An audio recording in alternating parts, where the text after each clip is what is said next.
نہ بالدار تھے، نہ کسی معروف خاندان سے تعلق تھا، صاحبی منصب بھی نہ تھے، رشتہ داروں کی تعداد بھی زیادہ نہ تھی، رنگ بھی سانولا تھا، لیکن اللہ کے رسول صلی اللہ علیہ وآلہ وسلم کی محبت سے سرشار تھے۔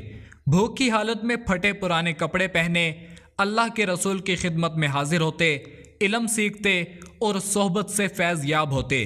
ایک دن اللہ کے رسول نے شفقت کی نظر سے دیکھا اور جلجبیب تم شادی نہیں کرو گے؟ جلجبیب رضی اللہ تعالیٰ عنہ نے عرض کیا، اللہ کے رسول مجھ جیسے آدمی سے بھلا کون شادی کرے گا؟ اللہ کے رسول صلی اللہ علیہ وآلہ وسلم نے پھر فرمایا، جلجبیب تم شادی نہیں کرو گے؟ اور وہ جواباً عرض گزار ہوئے کہ اللہ کے رسول بھلا مجھ سے شادی کون کرے گا؟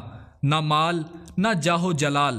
اللہ کے رسول صلی اللہ علیہ وآلہ وسلم نے تیسری مرتبہ بھی ارشاد فرمایا، جلجبیب تم شادی نہیں کرو گے؟ جواب میں انہوں نے پھر وہی کہا، اللہ کے رسول مجھ سے شادی کون کرے گا؟ کوئی منصب نہیں، میری شکل بھی اچھی نہیں، نہ میرا خاندان بڑا ہے اور نہ مال و دولت رکھتا ہوں۔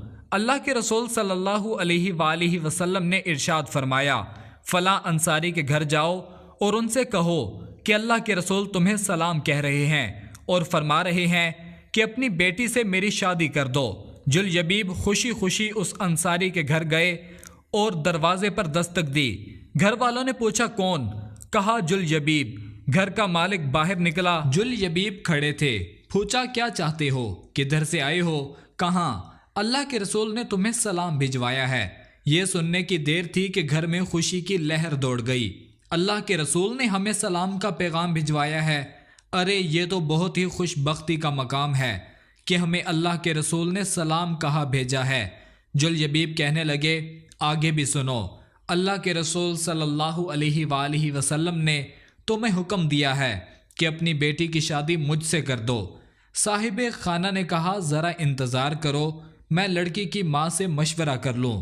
اندر جا کر لڑکی کی ماں کو پیغام پہنچایا اور مشورہ پوچھا۔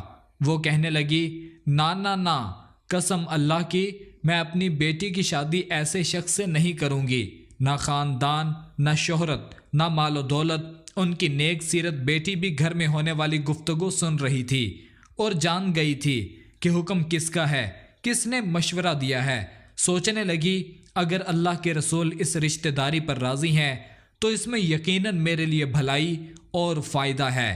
اس نے والدین کی آپ لوگ اللہ کے رسول کا حکم ٹالنے کی کوشش میں ہیں، مجھے اللہ کے رسول کے سپرد کر دیں، وہ اپنی مرضی کے مطابق جہاں چاہیں میری شادی کر دیں، کیونکہ وہ ہرگز مجھے ضائع نہیں ہونے دیں گے۔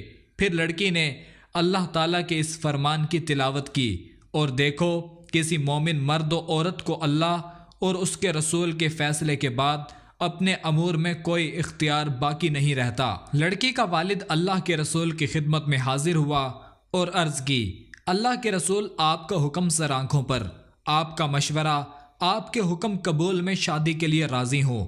جب رسول اکرم صلی اللہ علیہ وآلہ وسلم کو اس لڑکی کے پاکیزہ جواب کی خبر ہوئی تو آپ نے اس کے حق میں یہ دعا کی، اے اللہ اس بچی پر خیر اور بھلائی کے دروازے کھول دے اور اس کی زندگی کو مشقت و پریشانی سے دور کر دے۔ پھر جلجبیب کے ساتھ اس کی شادی ہو گئی۔ مدینہ منورہ میں ایک اور گھرانہ آباد ہو گیا جس کی بنیاد تقوی اور پرہیزگاری پر تھی، جس کی چھت مسکنت اور محتاجی تھی، جس کی آرائش و زبائش تکبیر و تحلیل اور تسبیح و تحمید تھی۔ اس میں مبارک جوڑے کی راحت نماز، دل کا اطمینان تپتی دوپہروں کے نفلی روزے میں تھا۔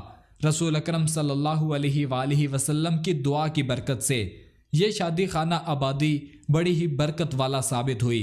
تھوڑے ہی عرصے میں ان کے مالی حالات اس قدر اچھے ہو گئے کہ راوی کا بیان ہے، انصاری گھرانے کی عورتوں میں سب سے خرچیلا گھرانہ اسی لڑکی کا تھا۔ ایک جنگ میں اللہ تعالیٰ نے مسلمانوں کو فتح نصیب فرمائی۔ رسول اکرم صلی اللہ علیہ وآلہ وسلم نے اپنے صحابہ کرام سے دریافت فرمایا، دیکھو تمہارا کوئی ساتھی بچھڑ تو نہیں گیا؟ مطلب یہ تھا کہ کون کون شہید ہو گیا ہے؟ صحابہ نے عرض کیا، ہاں فلاں فلاں حضرات موجود نہیں ہیں۔ پھر ارشاد کیا، تم کسی اور کو کم پاتے ہو؟ صحابہ نے عرض کیا، نہیں۔ آپ نے فرمایا، لیکن مجھے جلجبیب نظر نہیں آ رہا، اس کو تلاش کرو۔ چنانچہ ان کو میدان جنگ میں تلاش کیا گیا۔ وہ منظر بڑا عجیب تھا۔ میدان میں ان کے ارد گرد 7 کافروں کی لاشیں تھیں۔ گویا وہ ان 7 سے لڑتے رہے اور پھر 7 کو جہنم رسید کر کے شہید ہوئے۔